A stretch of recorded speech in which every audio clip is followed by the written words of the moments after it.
اسبی به مالکیت آقا اشکان زارعی، سوارکار و مالکش آقای زارعی عزیز هستش. پدر پهلوان لارتی، مادر گوهر گوشبر. از رباط کریم اسبی زیبا با نژاد کرد، با سر و دمی افراشته، با روشی زیبا و مهیج. هر چقدر لذت میبرید دست بزنید به افتخارش.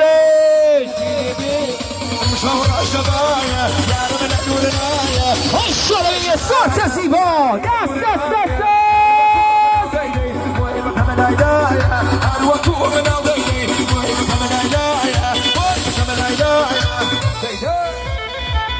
وحشت زیبا اسبی رنگ نیله ابرش با سر دومی افراشته، روشی زیبا مهیج لذت بخش.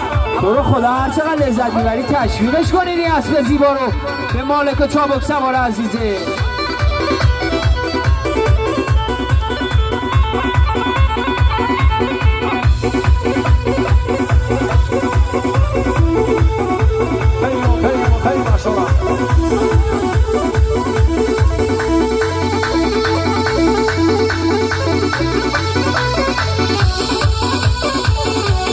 تشکر کنم از این چابک سوار عزیز که به این زیبایی اسب رو هدایت میکنه بدون استفاده از شلاق‌های غیر مجاز.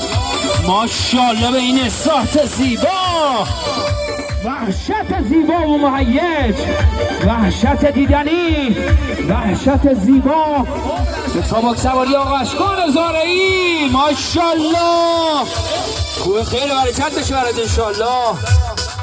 ای ماشاءالله برگیان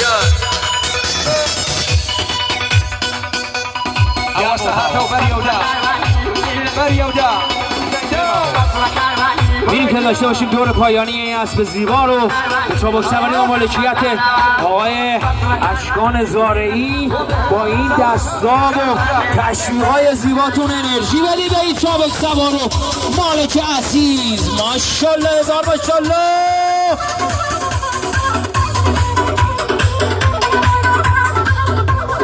تشکر میکنم از آقای زارعی عزیز. انشالله که کوه خیر و برکت بشه براتون.